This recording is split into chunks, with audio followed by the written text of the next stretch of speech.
আজমল যেতিয়া কাম নিদিয়া হ'ল বদৰুদ্দিন আজমলক যেতিয়া ৰাইজে বুজি পালে যে বিজেপিৰ এজেণ্ট এতিয়া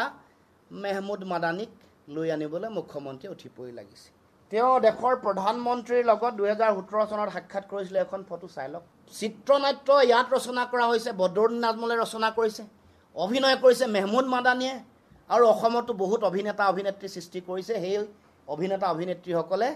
আজমল সাহাবৰ নিৰ্দেশনা মৰ্মে আজমল সাহাবৰ চিত্ৰনাট্য মৰ্মে আৰু মেহমুদ মাদানীৰ নিৰ্দেশনা মৰ্মে অসমতো তেওঁলোকে নচা আৰম্ভ কৰিছে অসমৰ মুখ্যমন্ত্ৰী বিজেপি দলৰ কেইবাগৰাকীও মন্ত্ৰী বা তেওঁলোকৰ কেইবাগৰাকীও প্ৰবক্তাই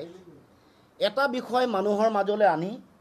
জনগণক বিভ্ৰান্ত কৰিবৰ কাৰণে উঠি পৰি লাগিছে সাম্প্ৰদায়িকতাৰ পৰিৱেশ সৃষ্টি কৰিবৰ কাৰণে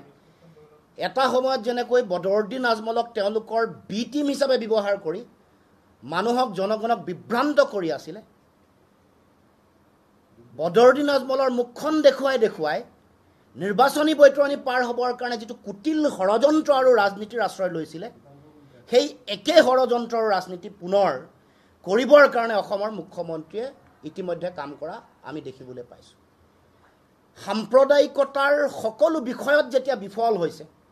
সকলো বিষয়ত যেতিয়া ধৰা পৰিছে জনগণৰ আগত অতি নিলজ্জভাৱে তেতিয়া লগে লগে শেহতীয়াকৈ তেওঁ এটা বিষয় মানুহৰ মাজলৈ আহিছে বিষয়টো হৈ গ'ল মাদানী জমিয়ত উলেমা হিন্দৰ অসমৰ সভাপতি যিগৰাকী আছে বদৰুদ্দিন আজমলৰ ৰাষ্ট্ৰীয় সভাপতিগৰাকী হৈ গ'ল মেহমুদ মাদানী এতিয়া লিংকটো আপোনালোকে গম পাইছেনে যিটো জমিয়তৰ অসমৰ সভাপতি বদৰুদ্দিন আজমল সাহাব যি বদৰুদ্দিন আজমল সাহাবক ব্যৱহাৰ কৰি হিমন্ত বিশ্ব শৰ্মাই এফালে ব্যৱসায়ো চলাব দিছে আনফালে ৰাজনৈতিকভাৱেও ব্যৱহাৰ কৰিছে হিন্দু মুছলমানৰ বিভাজনৰ ৰাজনীতি কৰি ভোটটো লৈ আছে নিৰ্বাচনৰ বৈতৰণি পাৰ হৈও আছিলে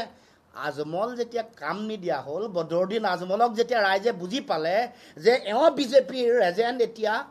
মেহমুদ মাদানীক লৈ আনিবলৈ মুখ্যমন্ত্ৰীয়ে উঠি পৰি লাগিছে কেইখনমান ফটো চাই লওক এয়া বদৰুদ্দিন আজমল আৰু এয়া মেহমুদ মাদানী আচ্ছা মেহমুদ মাদানীৰ সম্পৰ্কটো ইমান তলতে সীমাবদ্ধ হৈ থকা নাই তাৰ আগত তেওঁৰ পিতৃৰ লগত বাজপেয়ীৰো সম্পৰ্ক আছিল এয়া চাই লওক তাতকৈও ডাঙৰ সম্পৰ্ক তেওঁ দেশৰ প্ৰধানমন্ত্ৰীৰ লগত 2017 চনত সাক্ষাৎ কৰিছিল এখন ফটো চাই লওক 25 গৰাকী ব্যক্তিৰ প্ৰতিনিধি মেহমুদ মাদানী 2017 চনত গৈ তেওঁক সাক্ষাৎ কৰিছিলে